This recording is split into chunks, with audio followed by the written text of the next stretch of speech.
आज की ऑनलाइन कक्षा में आप सबका स्वागत है और आज हम पढ़ेंगे कक्षा 11वीं हिंदी। पाठ का नाम है भारत माता, जिसके लेखक है पंडित जवाहरलाल नेहरू। तो पंडित जवाहरलाल नेहरू का जन्म इलाहाबाद में 14 नवंबर सन 1889 को एक संपन्न परिवार में हुआ। इनके पिता का नाम था श्री मोतीलाल नेहरू, जो कि कहते प्रसिद्ध वकील थे। इनकी प्रारंभिक शिक्षा इलाहाबाद में तथा उच्च शिक्षा इंग्लैंड में हैरो तथा कैम्ब्रिज विश्वविद्यालय में हुई। आपकी रचनाएं हैं मेरी कहानी, विश्व इतिहास की झलक, हिंदुस्तान की कहानी, पिता के पुत्र पुत्री के नाम इत्यादि। और पाठ का केंद्रीय भाव है, इस पाठ में मूल रूप से यह बताया गया है कि कैसे जब पंडित जवाहरलाल नेहरू जी है ना अपने देश के किसानों से मिलते, गरीबों से मिलते, तो क्या करते, वो अपने देश की चर्चा उनसे करते रहते। अपने देश की चर्चा मतलब अपने देश के बारे में क्या थे, नेहरू जी किसानों को जानकारी भी देते थे और उनसे जानकारी भी लेते थे, है ना।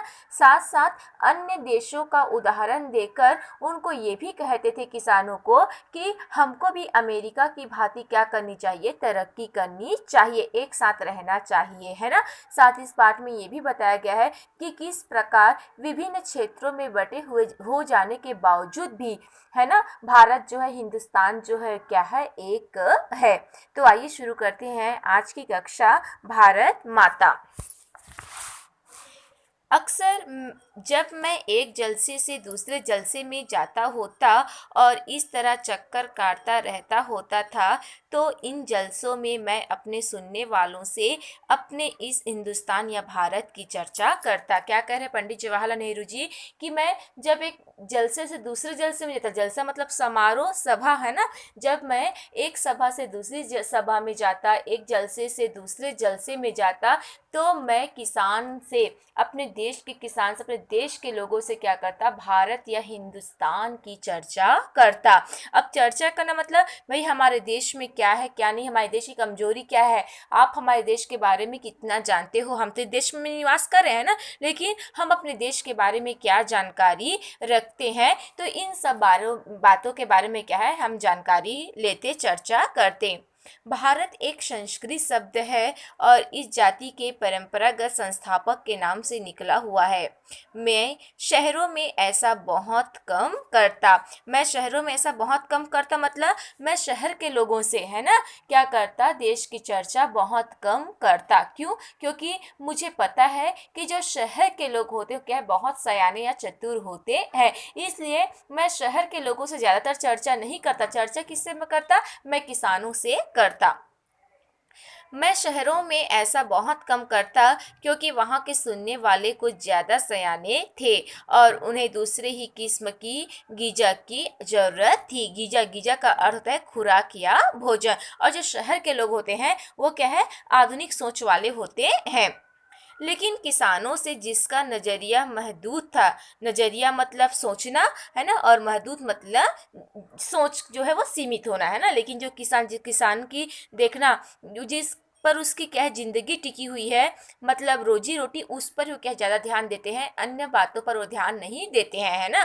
तो किसान जो होते हैं, जिसका नज़रिया क्या होता है, सीमित होता है, मैं इस बड़े देश की चर्चा करता, मैं उससे ही क्या करता, देश की चर्चा करता, जिसकी आज़ादी के लिए हम लोग कोशिश कर रहे थे, और बताता कि किस तरह देश का एक हिस्सा दूसरे से जुदा होते हुए भी हिंदुस्तान एक था। एक हिस्सा दूसरे से जुदा मतलब हमारे देश में थे ना अन्य भाषा भाषी के लोग, है ना, अन्य धर्मों के लोग, अलग अलग धर्मों के लोग रहते हैं, है ना। हालांकि हमारे देश में क्या है, भाषा जाति के आधार पर देश बटा हुआ है, लेकिन भारत क्या है, एक ही है। लोग अलग है, बोलने वाले अलग है, जाति अलग है, लेकिन देश जो है वो क्या है, एक ही है। मैं उन मसलों का जिक्र करता जो उत्तर से लेकर दक्षिण तक था, पूर्व से लेकर पश्चिम तक किसानों के लिए एक सा था, और स्वराज्य का भी जिक्र करता जो थोड़े लोगों के लिए नहीं बल्कि सभी के फायदे के लिए हो सकता था। मैं उत्तर में खैबर के दर्रे से लेकर दूर दक्षिण में कन्याकुमारी तक की अपनी यात्रा का हाल बताता है ना। यहाँ पे पंडित जवाहरलाल नेहरू जी कह रहे हैं कि मैंने भारत के सभी क्षेत्रों की क्या की है, यात्रा की है। मैंने भारत के क्या है, सभी क्षेत्रों की क्या है, यात्रा की है। और यात्रा में मैंने जो जो चीज़ देखे है ना, मुझे जो अनुभव हुआ, जो हाल मैंने देखा, उन हालों का बयान मैं क्या है, देश के लोगों से करता। और यह कहता कि सभी जगह किसान मुझसे एक से सवाल करते है ना। और क्या करें, और जितने भी किसान हैं, चाहे दक्षिण हो, पश्चिम हो, उत्तर हो, है ना, जहाँ जिस क्षेत्र के किसान हो, वो क्या है, एक से ही बात करते, एक से ही सवाल करते पंडित जवाहरलाल नेहरू से। किसानों की जो समस्याएं थी वो क्या थी, एक सी थी। तो कौन सी है वो समस्या, क्योंकि उनकी तकलीफें एक सी थी, यानी गरीबी, कर्जदारों, पूंजीपतियों के शिकंजे, जमींदार, महाजन, कड़े लगान और सूद, पुलिस के जुल्म, और ये सभी बातें गुथी हुई थी, है ना। उन्होंने जहाँ जितनी यात्राएं की है देश में, तो वहाँ के किसान, जितने भी देश के किसान थे, सबकी समस्याएं क्या थी, एक सी थी। उस ढर्ढे के साथ जिसे एक विदेशी सरकार ने हम पर लाद रखा था, है ना। हमारे देश से क्या है, विदेशी शासन तो समाप्त हो गया है ना, लेकिन उसके जो नियम थे वो क्या है, हम आज भी हमारे देश में क्या है, लागू हैं। पूंजीपति को देखियो कितना लगान लेता है लोगों से, है ना, वो माफी नहीं देता किसी को। तो पूंजीपति क्या है, चाहे आपके पास रहे चाहे न रहे, उसको तो लेना ही लेना है। ये जारी जो बात है वो क्या है, ब्रिटिश हुकूमत की देते हैं, और आज भी हमारे देश में क्या है, लागू है। और इनसे छुटकारा भी सभी को हासिल करना था। मैंने इस बात की कोशिश की कि लोग सारे हिंदुस्तान के बारे में सोचे, और कुछ हद तक इस बड़ी दुनिया के बारे में भी, जिनसे हम एकजुट हैं। मैं अपनी बातचीत में चीन, स्पेन, अबिसिनिया, मध्य यूरोप, मिस्र और पश्चिमी एशिया में होने वाले कशमकशों का जिक्र भी ले आता, है ना। क्या कर रहे हैं कि मैं जहाँ की भी यात्रा करता, मैं उनकी बात लोगों से शेयर करता। मैं उन्हें सोवियत यूनियन में होने वाली अचरज भरी तब्दीलों का भी हाल बताता, और कहता कि अमेरिका ने कैसी तरक्की की है, यह काम आसान ना था, है ना। जब मैं देश दुनिया का भ्रमण किया तो देखा कि अमेरिका जो है वो क्या है, वो भी तरक्की करते जा रहा है, बहुत तरक्की कर लिया अमेरिका ने। तो मैं सोचता कि हमारे देश में भी ऐसी तरक्की होनी चाहिए। ऐसी बात तो किससे करते, किसानों से करते। यह काम आसान न था, लेकिन लोगों को, गरीब किसान को क्या है, इस बात को समझाना कि हमको तरक्की करनी है ना, हमको विकास करना है, इस बात को समझाना जो था वो क्या है, आसान न था। लेकिन जैसे मैंने समझ रखा था वैसे मुश्किल भी ना था। काम आसान नहीं था, लेकिन वो मुश्किल भी नहीं था।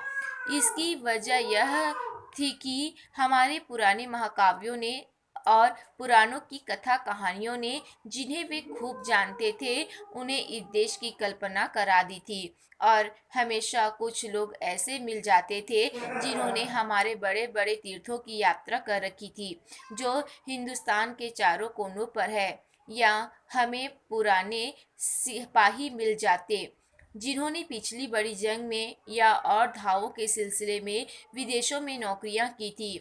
सन 30 के बाद जो आर्थिक मंदी पैदा हुई थी, उसकी वजह से दूसरे मुल्कों के बारे में मेरे हवाले उनकी समझ में आ जाते थे। आगे कहते हैं, कभी ऐसा भी होता कि जब मैं किसी जलसे में पहुंचता, तो मेरा स्वागत भारत माता की जय इस नारे से जोर के साथ किया जाता। आगे पंडित जवाहरलाल कहते हैं कि जब मैं एक जलसे से दूसरे जलसे में जाता, सभाओं में जाता, है ना, तो लोग मेरा स्वागत कैसे करते, भारत माता की जय इस नारे के साथ करते। इस नारे से जोर के साथ किया जाता। मैं लोगों से अचानक पूछ बैठता, और जब लोग मेरा स्वागत करते, भारत माता की जय, है ना, तो मैं लोगों से अचानक पूछता कि इस नारे से उनका क्या मतलब है। पंडित जी कौन सा क्वेश्चन बार बार करते किसानों से, कि आप जो भारत माता का जयकारा लगाते हो, है ना, ठीक है, लेकिन उस भारत माता का अर्थ क्या है जिसका आप नारा लगाते हो। यह भारत माता कौन है जिसकी वे जय चाहते हैं? मेरे सवाल से उन्हें कुतूहल और ताज्जुब होता, है ना। और जब मैं ऐसा प्रश्न किसानों से करता तो मेरे प्रश्नों को सुनकर किसानों को क्या होता, ताज्जुब होता, जिज्ञासा होती। और कुछ जवाब ना पड़ने पर वे एक दूसरे की तरफ या मेरी तरफ देखने लग जाते। मैं सवाल करता ही रहता। आखिर एक कट्टे जाट ने, जो अनगिनत पीढ़ियों से किसानी करता आया था, जवाब दिया कि भारत माता से उनका मतलब धरती से है। हम जो ये भारत माता का जयकारा लगाते हैं, है ना, उसका अर्थ क्या है? अपनी धरती से है। कौन सी धरती? फिर क्वेश्चन करते नेहरू जी, कौन सी धरती? खास उनके गांव की धरती, जिले की, सूबे की, या सारी हिंदुस्तान की धरती से उसका मतलब है। इस तरह सवाल जवाब चलते रहते, यहाँ तक कि वे उबकर मुझसे कहने लगते कि मैं ही बताऊं। मैं इसकी कोशिश करता और बताता कि हिंदुस्तान वह सब कुछ है जिसे उन्होंने समझ रखा है, लेकिन वह इससे भी बहुत ज़्यादा है। हिंदुस्तान के नदी और पहाड़, जंगल और खेत जो हमें अन्न देते हैं, ये सभी चीज़ हमें अजीज है। लेकिन आखिरकार जिनकी गिनती है वे हिंदुस्तान के लोग और मेरे जैसे लोग, जो इस सारे देश में फैले हुए हैं। भारत माता दरअसल यही करोड़ों लोग हैं। भारत माता की जय से मतलब हुआ इन लोगों की जय, है ना। साधारण किसान लोग भारत माता का अर्थ क्या लगाते थे कि देश की धरती, है ना। तो उनको क्या है, पंडित नेहरू जी समझाते कि नहीं, केवल देश की धरती नहीं है, बल्कि नदी, तालाब, पहाड़, पठार, मैदान जो हम देखते हैं, जिससे हमारा जीवन चलता है ना, ये भारत माता है। साथ ही देश में बसने वाले लोग भी क्या है, भारत माता के अंश है, केवल धरती ही नहीं है। मैं उनसे कहता कि तुम इस भारत माता के अंश हो, इस तरह से तुम ही भारत माता हो। और जैसे जैसे विचार उनके मन में बैठते, उनकी आंखों में चमक आ जाती, इस तरह मानो उन्होंने कोई बड़ी खोज कर ली हो। तो आगे की पढ़ाई नेक्स्ट कक्षा में।